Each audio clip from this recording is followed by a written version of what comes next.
Hello everyone, this is Shubham और स्वागत करता हूं मैं आप सबका मेरे अपने YouTube channel the ranking aspirant blog में। ओके, तो आज इस वीडियो में मैं आप सबों से डिस्कस करने वाला हूं एसबीआई पीओ 2021 मेंस में जो जीए क्वेश्चन पूछे गए हैं उसके बारे में। मैंने खुद ही एग्ज़ाम दिया था तो मैं आपको बता सकता हूं कि कौन कौन सा क्वेश्चन आया था।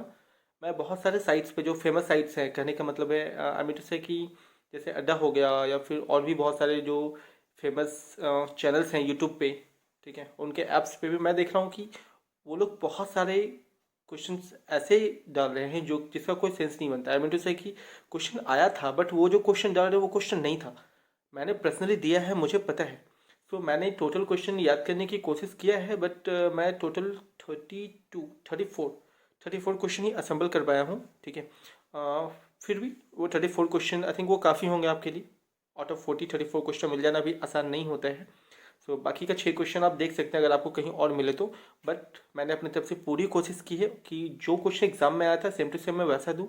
हाँ, कुछ क्वेश्चन हैं जो कि मैं नहीं दे पाऊंगा सेम टू सेम। रीज़न उसका ये है कि वो स्टेटमेंट बेस्ड थे एंड यू नो कि जब 3 स्टेटमेंट आता है, स्टेटमेंट ए बी सी, तो तीनों स्टेटमेंट को देना मुश्किल होता है क्योंकि आप सब कुछ याद नहीं कर सकते हो। और एक और बात कि मैं जो भी आपको आंसर बताने वाला हूँ बिना ऑप्शंस का है। Okay, so I hope it doesn't matter. So चलिए शुरू करते हैं। उसमें जो क्वेश्चन पूछा गया था इस क्लर्क में, शुरू करते हैं। Number 1, fight chess championship 2021। तो फाइट चेस चैंपियनशिप 2021 की अगर बात करूँ तो ये हम लोग जानते हैं कि मैग्नस कार्लसन जीता था और मैग्नस कार्लसन ये 5वीं बार लगातार जीतने वाले प्लेयर थे। तो क्वेश्चन ये पूछा गया था इसमें कि मैग्नस कार्लसन, क्वेश्चन एक्चुअली इस तरह से दिया हुआ था कि मैग्नस कार्लसन ने किसे हरा करके, मतलब जिसे हराया था उसका नाम दिया हुआ था और साथ में पूछा गया था किसने हराया, तो मैग्नस कार्लसन ने हराया। Okay, next, Blinkit is launch by which company.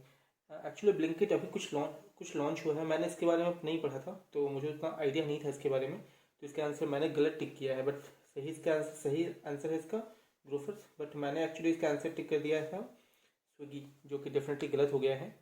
और ब्लिंकिट उस कंपनी का नाम है, तो वही पूछा था कि ब्लिंकिट जो है उसने क्या लॉन्च किया है, तो उसने ग्रोफर्स को लॉन्च किया है। ओके, स्फूर्ति से क्वेश्चन पूछा था, स्फूर्ति scheme related question. I don't remember the exact question but मैं आपको इतना बता दूं कि स्कीम से क्वेश्चन पूछता है। एक्चुअली इसमें 2 क्वेश्चन स्कीम से पूछा गया था, ठीक है। एक है यहाँ पे एक क्वेश्चन यहाँ स्फूर्ति स्कीम रिलेटेड क्वेश्चन था और एक क्वेश्चन था हम लोगों के पास ये PM Awas Yojana extension related question. Okay, so I think ये आपकी मदद करेगा। बस इतना जान लीजिए कि अगर आप एसबीआई पीओ मेंस का एग्जाम देने जा रहे हैं तो आपको ये पता होना चाहिए कि बिना स्कीम किए हुए आप नहीं जा सकते हो, क्योंकि अगर आप जाओगे तो आपके 1 से 2 मार्क्स तो जाना ही जाना है और आपको पता है कि एसबीआई पीओ में मार्क्स का वैल्यू क्या होता है। खैर, अगले क्वेश्चन पे जाते हैं। एफडीआई इन डिफेंस सेक्टर पूछा गया था। एक्चुअली मैंने शायद कुछ और का पूछा पढ़ा था कुछ दिन पहले कि उसका एफडीआई कितना बढ़ाया गया है, और जहाँ तक मुझे याद था कि उसका एफडीआई था 100% बढ़ा के किया गया है। आई डोंट रिमेंबर एग्जैक्टली कि किस में था, तो मैंने इसका आंसर 100% मार दिया, जो कि अगेन मेरा गलत हो गया। बट क्वेश्चन पूछा गया था एफडीआई इन डिफेंस सेक्टर कितना है। ओके, खैर मेरा एक गलत हो गया था। आप लोग नेक्स्ट, पीसीए बेस्ड क्वेश्चन, एक क्वेश्चन पीसीए बेस्ड था। अच्छा, क्वेश्चन मुझे एग्जैक्ट याद नहीं है बट ये पूछा गया था कि जैसे कि अभी पीसीए का एक फ्रेमवर्क जो है उसको अपडेट किया है, एनवीएफसी को भी पीसीए के अंदर लाया गया है। ओके, सो पूछा ये गया था कि वो जो अपडेटेड वर्जन है इसका पीसीए गाइडेंस का, वो कब से लागू किया जाएगा। तो आई डोंट रिमेंबर इसका मैंने टिक किया था कि नहीं, बट फिर भी क्वेश्चन यही था।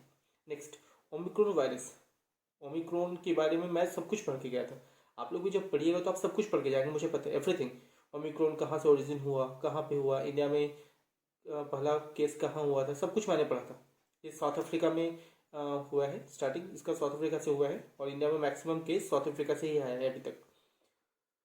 तो ये पूछा था, लेकिन सब कुछ जानने के बाद भी क्वेश्चन क्या पूछा एसबीआई कि ग्रीक न्यूमेरिक में इसका वैल्यू कितना है। तो इसका वैल्यू ग्रीक न्यूमेरिक में है 70। एक्चुअली 70 आंसर जो है मुझे किसी साइट से मिला है। तो सच बताऊँ तो मैंने जो भी पढ़ा है उसमें ये कभी नहीं, ये पढ़ा ही नहीं, मैं कहीं दिया हुआ नहीं था। मैं जीके टोर्नेडो पढ़ के गया था, उसमें नहीं था। फिर अड्डा का कैप्सूल पढ़ के गया था, उसमें भी नहीं था ये। तो मे बी अफेयर्स क्लाउड में होगा बट मैंने देखा नहीं है अभी तक, फ्रैंकली बता रहा हूँ। ये मुझे किसी चैनल पे मिला था यूट्यूब पे, आई थिंक ये अड्डा का चैनल पे मिला था। नेक्स्ट है PM Awas Yojana extension related question कि पीएम आवास योजना जो है उसको कब तक के लिए एक्सटेंड कर दिया गया है। मुझे याद नहीं एग्जैक्टली कि मैंने क्या टिक किया था, पर 24 या 26 समथिंग लाइक दैट ऐसा कुछ था इसमें। ओके, तो पीएम आवास योजना यहाँ से क्वेश्चन पूछ चुके हैं। ओके, नेक्स्ट ऑल इन, इसके आगे और भी कुछ था बट मुझे याद नहीं अच्छे से, बट इतना याद है कि ऑल इन जो है वो किसका ऑटोबायोग्राफी था, इसके बारे में पूछा था। तो खैर ऑल ऑल इन जो है किसी टेनिस प्लेयर का बायोग्राफी था, और मुझे याद नहीं है एक्चुअली किसका था, और शायद मैंने आंसर भी गलत टिक करके आया क्योंकि मुझे एग्जैक्टली एकदम याद नहीं है। लेकिन मैंने इसमें एलिमिनेशन टेक्निक का यूज़ किया था, और सबसे पहले मैंने इसी को एलिमिनेट किया था जो कि यहाँ दिया हुआ है, बिली जीन किंग। खैर मेरा एक गलत होगा डेफिनेटली, तो अभी तक मेरी 1 2 3 तीन गलत हो चुकी है। ठीक है, तीन एक्चुअली मैंने मेरी गलत हुई है ग्रूफर्स में, ग्रूफर्स एक गलत हुई है, पहला क्वेश्चन ये, फिर एफटीआई गलत हुआ है दूसरा, बिल जिंक ये मेरा तीसरा गलत हो चुका है। ठीक है, और ये मैंने मारा ही नहीं था। पीसी वेस्ट क्वेश्चन का मैंने आंसर किया था, मुझे इसका आंसर याद भी था but I don't remember exactly, याद नहीं आ रहा है। Full form of MMF. देखो इसका क्या होता है ना कि आप सब कुछ याद करके नहीं जा सकते। आप जब पूरा क्वेश्चन को सॉल्व करोगे तो आप देखोगे कि पूरा क्वेश्चन सॉल्व करने के बाद भी आपका कुछ ही क्वेश्चन बन रहा है। आई मीन टू से कि एग्जाम में अगर आप 40 क्वेश्चन देख लो और आप सोचो कि मैं 100% क्वेश्चन जिसमें श्योर हूँ उसी को टिक करूँगा, तो मेरे दोस्त आप ये बहुत बड़ी गलती कर रहे हो, क्योंकि आप सब क्वेश्चन कर ही नहीं सकते हो। आई मीन टू से कि आपको सब क्वेश्चन याद होगा ही नहीं। अगर आप बहुत पढ़ोगे, आप डेली बेसिस पे पढ़ रहे हो, तो आप 30+ कर सकते हो। ओके, बट आप सोचोगे कि मैं एक वीक में या 10 दिन में पढ़ के करूँ, तो पॉसिबल नहीं है। तो कहीं ना कहीं आपको एलिमिनेशन टेक्निक का इस्तेमाल करना पड़ता है, जो मैंने यूज़ किया था। और फ्रैंकली बताऊँ तो क्वेश्चन ये था कि फुल फॉर्म ऑफ एमएमएफ बताइए। एमएमएफ में जो बीच वाला एम है यानी कि दिस वन, इसका इसका फुल फॉर्म क्या होगा। तो ये था मैन मेड फाइबर, कि मैंने कहीं पढ़ा था बहुत पहले, बस मैंने एडिट किया था, इसे आगे बढ़ गया था। और तो मुझे एग्जैक्टली याद नहीं था, बट बाकी जो ऑप्शन था, thanks to that option, 3 option से ऐसे ही छट गया था, बचे 2 ऑप्शन, उसमें से मैन मेड फाइबर मेरे माइंड में तुरंत स्ट्राइक कर गया, मैंने इसका आंसर सही टिक किया, तो ये मेरा सही है। Person of the year times magazine ने रिलीज किया था, आपको पता होगा। इलोन मस्क थे 2021 के टाइम्स मैगजीन के पर्सन ऑफ द ईयर। तो this was easy question and इस वाज रियली इजी क्वेश्चन, ये सबने टिक किया होगा सही। ओके, फिर है Australia was purchasing what from France. Actually कुछ दिन पहले न्यूज़ में ये मुद्दा बहुत ही ज़्यादा हाईलाइट हुआ था कि फ्रांस से ऑस्ट्रेलिया सबमरीन खरीद रहा था। ओके, तो शायद फ्रांस ने देने से मना कर दिया या कोई इशू था, तो ऑस्ट्रेलिया ने क्या किया, वो डील को कैंसिल कर दिया। बट ये न्यूज़ बहुत ही हाईलाइटेड था, तो हाईलाइटेड होने के कारण, ये न्यूज़ हाईलाइटेड होने के कारण इसे जो है क्वेश्चन में शामिल कर दिया गया। ओके, तो अब हम लोग आगे बढ़ते हैं, और जस्ट सेकेंड। तो ये था परचेजिंग विथ, तो एक्चुअली मैंने इसका आंसर गलत किया है, मैंने इसका आंसर मार दिया था एयरक्राफ्ट करियर। ठीक है, क्योंकि मुझे लगा था कि वही परचेज करने वाला है, क्योंकि उस समय वो भी न्यूज़ में था। आई थिंक इंडिया ने कुछ नया बनाया था वैसे कोई एयरक्राफ्ट करियर, तो मैं उससे मेरा माइंड थोड़ा डिस्ट्रैक्ट हो गया उस कारण से। खैर बाय द वे जो भी है, इसका आंसर यही होगा। ओके, सबमरीन मेरी ये गलत हो चुकी है। इंडियाज़ 47th रामसर साइट, जो कि हैदरपुर यूपी में पड़ता है। इंडिया का लेटेस्ट रामसर साइट अभी हुआ है, बहुत सारे रामसर साइट ऐड किए गए हैं, बट सबसे लेटेस्ट यही था। आई थिंक दिसंबर का न्यूज़ होगा, तो लेटेस्ट था, तो बस क्वेश्चन कर दिया गया इससे। और ये भी गिव अवे क्वेश्चन था, बहुत इजी क्वेश्चन था ये। ठीक है, तो जो डेली का न्यूज़ भी पढ़ते हैं ना, ये एक बार पढ़ने के बाद भी याद हो जाता है। ओके, चलो नेक्स्ट, ये मेरा सही हुआ है। नवंबर का होलसेल प्राइस इंडेक्स। ठीक है, क्वेश्चन पूछा है कि जो होलसेल प्राइस इंडेक्स था नवंबर में, वो कितने ईयर का सबसे हाईएस्ट गया अभी तक का। ये 12 ईयर का सबसे हाईएस्ट था। ठीक है, कहीं ना कहीं अगर मैं तुक्का मार देता तो मेरा सही होता, बट मैंने इसे छोड़ना पसंद किया क्योंकि मैं सोचा था कि रिस्क नहीं लूँ। ओके, तो ऑलरेडी मैंने ऊपर रिस्क लिया है, आप देख सकते हो 1 2 3 4, खैर जो भी हो, तो ये मैंने छोड़ दिया था, इस क्वेश्चन को मैंने स्किप किया था। वैसे भी डाटा के साथ मैं थोड़ा वीक हूँ। Next, Miss Universe edition. By God, मैं क्या ही बताऊँ, मुझे पता था ये क्वेश्चन पूछने वाले हैं। मिस यूनिवर्स का एडिशन, मैंने सब कुछ पढ़ा, मिस यूनिवर्स कहाँ हुआ था, मिस यूनिवर्स किसने जीता, पिछले साल के विनर कौन थे, जो इंडिया की तरफ से जो हनाज सिंधु जीती है वो कहाँ से बिलोंग करती है, उसकी एज क्या है, सब कुछ मैंने याद किया। क्वेश्चन क्या पूछा कि इसका एडिशन क्या था, तो ये क्वेश्चन टफ नहीं था, बहुत ही इजी था एक्चुअली, किसी को भी एडिशन पता होता है। बट ऑप्शन थे 63, 68, 73 समथिंग एंड 70। ओके, तो ऐसा कुछ ऑप्शन था, मैंने चूज़ किया 63, जो कि गलत हुआ। ठीक है, तो खैर मेरी गलती, ये भी गलत हुआ मेरा। अगला क्वेश्चन था समुद्रयान प्रोजेक्ट रिलेटेड। ओके, इस क्वेश्चन को मैं पूरी तरह नहीं लिख पा रहा हूँ, क्यों क्यों नहीं लिख पाया उसका रीज़न बताता हूँ मैं आपको। समुद्रयान प्रोजेक्ट रिलेटेड जो क्वेश्चन पूछा गया है, ये स्टेटमेंट बेस्ड क्वेश्चन था। इसमें आई मीन टू से कि इसमें 3 क्वेश्चन दे दिया है। ऐसा क्विज आपको अफेयर्स क्लाउड में मिल जाएगा। अफेयर्स क्लाउड का जो 100 क्वेश्चन का MCQ आता है ना, Q&A सेक्शन, उसमें ये पक्का होगा। तो समुद्रयान प्रोजेक्ट जो क्वेश्चन था उसमें क्वेश्चन कैसे दिया था, 3 सेंटेंस दिया था ABC, ठीक है, उसमें से था। खैर समुद्रयान के बारे में मैं आपको पहले ये बता देता हूँ कि मैंने क्या पढ़ा था, कैसे पढ़ा था। समुद्रयान प्रोजेक्ट जो है इसे कुछ दिन पहले जितेंद्र सिंह ने लॉन्च किया था, ठीक है। इसे कहाँ लॉन्च किया था, किसने लॉन्च किया था, ठीक है। ये जो प्रोजेक्ट है क्या है क्या नहीं, एवरीथिंग मैंने सब कुछ पढ़ा।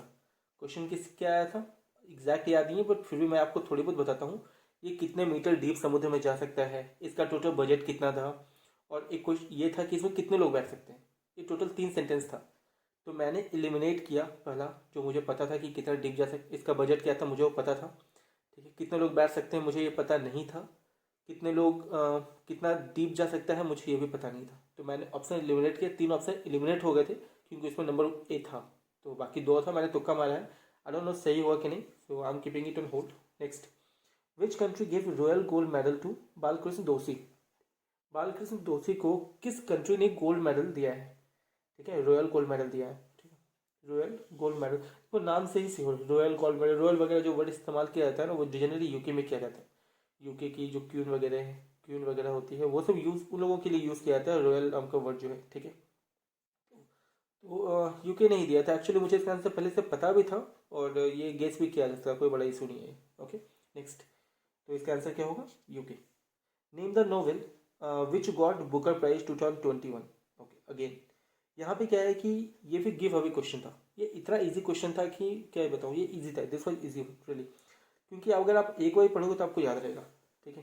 तो ये जो प्राइज़ दिया गया था बुकर प्राइज 2021 वाला, ठीक है, ये दिया गया था डेवन गलगट को, ठीक है। कौन से कंट्री से बिलोंग करते हैं, जब भी आप कोई ऐसे न्यूज़ पढ़ो तो आप इस चीज़ को जरूर देखना, जिस राइटर को दिया गया है वो कौन से कंट्री से बिलोंग करते हैं, और कौन से कंट्री से बिलोंग करते हैं। इसके साथ साथ आप ये भी देखना कि उन्होंने कौन से नॉवल के लिए इन्हें प्राइज़ दिया गया है। और अगर आप यहाँ से स्टैटिक खोजना चाहो तो आप ये देख सकते हो कि बुकर प्राइज़ कौन देता है, इसकी प्राइज राशि क्या है, इतना आप कर लो। इससे ज़्यादा डीप क्वेश्चन से नहीं आ सकता, मुझे पता है ये, क्योंकि मैंने बहुत सारा मेंस एग्जाम दिया, इससे ज़्यादा डीप क्वेश्चन जा ही नहीं सकता, ठीक है। खैर, तो क्वेश्चन ये था कि बुकर प्राइज जो दिया गया 2021 का, ये कौन से नॉवल के लिए दिया गया है। तो उस नॉवल का नाम था द प्रॉमिस, उस नॉवल का नाम था द प्रॉमिस। ओके ठीक है, आगे देखते हैं। अगला था यहाँ पे कि limit of IMPS, limit of IMPS okay has increase from 2 lakh to कितना, ठीक है। IMPS का जो लिमिट है, लिमिट ऑफ IMPS जो है 2 लाख से बढ़ा के कितना किया गया। तो मैं ये क्वेश्चन को पढ़ चुका था और कहीं ना कहीं मैंने इसे अंडरलाइन भी किया था अपने बुक में। मैं आपको दिखाऊंगा कि मैं कैसे पढ़ाई करता हूँ। मैंने जीके टॉर्नेडो से पढ़ाई किया था, तो मैं आपको दिखाऊंगा, एक वीडियो मैं उसके लिए अलग से बनाऊंगा। तो इसका जो है 2 लाख से बढ़ा करके IMPS का जो लिमिट है वो इंक्रीज करके 5 लाख कर दिया गया था। Okay next, which bank has merged with bank of Baroda. ये क्वेश्चन बहुत ही पुराना है। बैंक मर्जर हुआ था 2019 में, आप लोगों को याद होगा, जो भी कंटिन्यू पढ़ रहे होंगे या फिर जो भी पढ़े भी होंगे उन्हें याद होगा, जो मेंस के एक और एग्जाम दिए हैं। तो बैंक मर्जर हुआ है बैंक ऑफ बड़ौदा में, विजया बैंक और देना बैंक, 2 बैंक को मर्ज किया गया था। ओके, और ये कोइंसिडेंटली आप बोल सकते हो मुझे याद था, तो क्योंकि ये याद रहता नहीं जनरली, बट फिर भी this was my right, this was give away question, बहुत आसानी से क्वेश्चन बन गया था, ठीक है। तो this was easy. SBI stake in Jio payment bank, again ये क्वेश्चन गलत होने का मुझे अफसोस ज़िंदगी में रहने वाला है, क्योंकि मैंने 3 ऑप्शन एलिमिनेट कर दिए, ठीक है। मेरे पास 3 ऑप्शन मैंने एलिमिनेट किया था, मेरे पास 2 ऑप्शन बचा था, 30% एंड 40%, और 50-50 में एज यूजल मैंने रिस्क लिया, जैसा कि मैं हर बार लेता हूँ, and I got it wrong. Answer था 40%, ठीक है। इसका एग्जैक्टली आंसर था 40% और मेरी ये गलत हो चुकी है। ओके श्योर, ये थे हमारे 20 क्वेश्चन, और बाकी क्वेश्चन आगे हम लोग देखते हैं। Give me a second.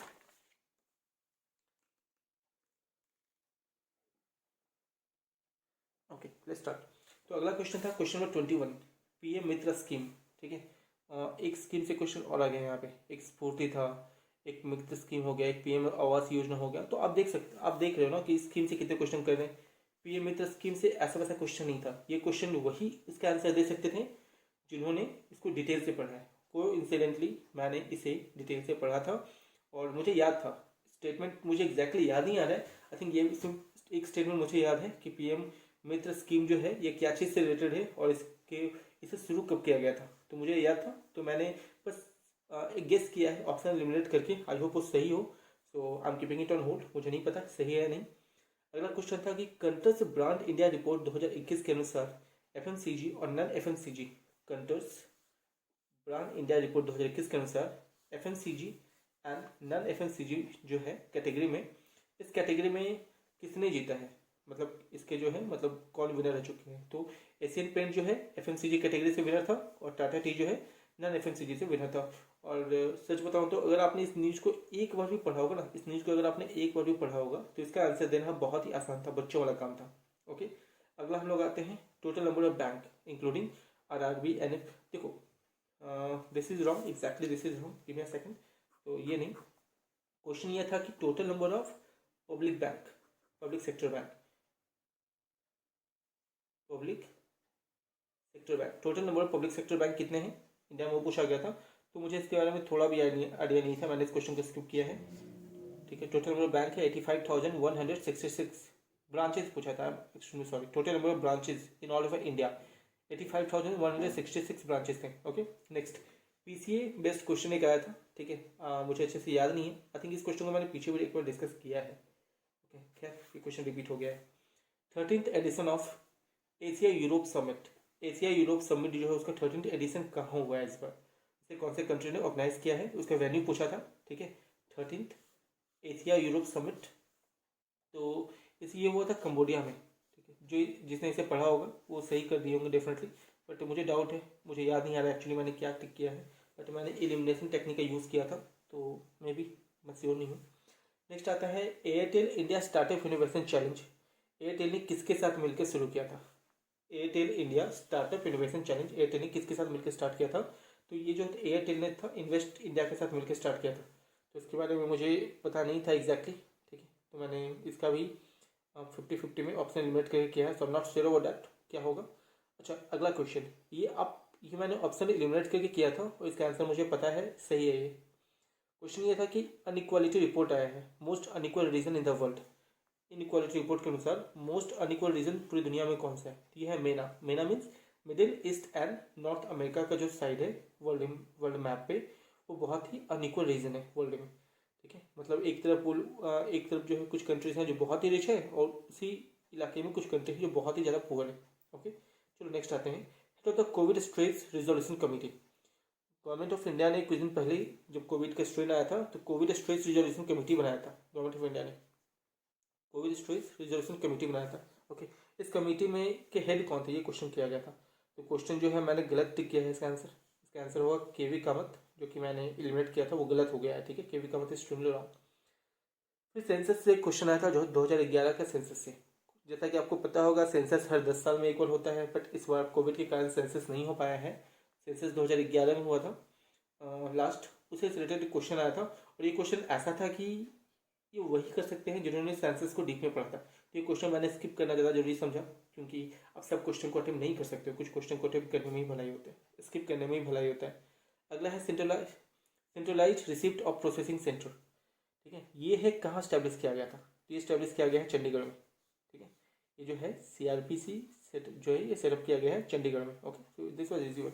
अच्छा, अगला क्वेश्चन, इसका ऑप्शन में मुझे कहीं मिल गया, कुछ ऑप्शन मुझे याद थे, कुछ ऑप्शन मुझे नेट पे मिला है, किसी का मैं देख रहा था। Which does not come the state list. अच्छा, पता है मैंने बहुत सारे चैनल यूट्यूब चैनल्स पे देखा है, वो क्वेश्चन कुछ और ही बता रहे कि स्टेट लिस्ट में क्या क्या आता है क्या क्या नहीं आता है, ये नहीं बता कि ये कुछ और ही वो लोग एक्सप्लेन करने में लगे हुए। रियल क्वेश्चन ये था कि स्टेट लिस्ट में क्या नहीं आता है। ठीक है, ऑप्शंस दिए हुए थे, फिशरीज, टैक्स ऑफ एम्प्लॉयमेंट, फिर ये क्लियरिंग फ्रॉम इंडेप्टनेस, गैम्बलिंग। ये ऑप्शन था, एक और ऑप्शन था, ऑप्शन मुझे याद नहीं आ रहा है, बट मुझे नहीं पता इसका सही आंसर क्या है। बहुत लोग फिशरीज बोल रहे हैं but I am not sure. ठीक है, स्टेट लिस्ट में क्या नहीं आता है, जो भी है इसका आंसर मुझे याद नहीं है मैंने क्या हमारा, बट मैंने इसका आंसर टिक किया है। सी द चेंज मेकर, ये स्कीम था, मतलब ये इनिशिएटिव लॉन्च किया गया है सी द चेंज मेकर। नाम से ही पता चल रहा है कि वुमेंस को एम्पावर करने के लिए किया गया है। इसे लॉन्च किसने किया है, तो मैं कुछ दिन पहले पढ़ रहा था कि NCW, national commission for women, ठीक है, इन्होंने इसे शुरू किया है। ठीक है, फिर अगला क्वेश्चन है PCA new framework, same question again, I don't know how many times I have repeated this question, I am extremely sorry for this. Next, star health insurance जो है उसने अपना IPO रिलीज किया था, शायद नवंबर या दिसंबर में ही किया है।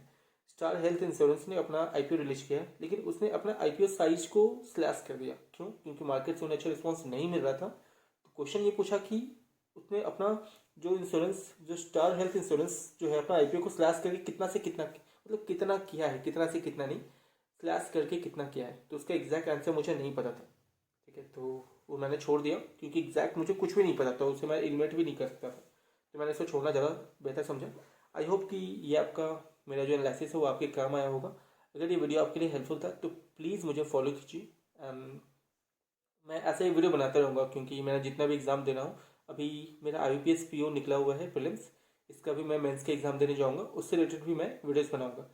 अच्छा, इसके अलावा मैं और भी वीडियोज़ बनाऊँगा, कोशिश करूँगा कि मेरे ऐसे क्या आए थे, लेटर क्या आए थे, मैंने कैसे अटेम्प्ट किया, या GS में क्या था, इंग्लिश कैसा गया मेरा, ठीक है, इस सब मैं आपसे शेयर करूँगा। मेरी जो मार्क्स आएगी SBI PO की, मैं वो भी आपसे शेयर करूँगा।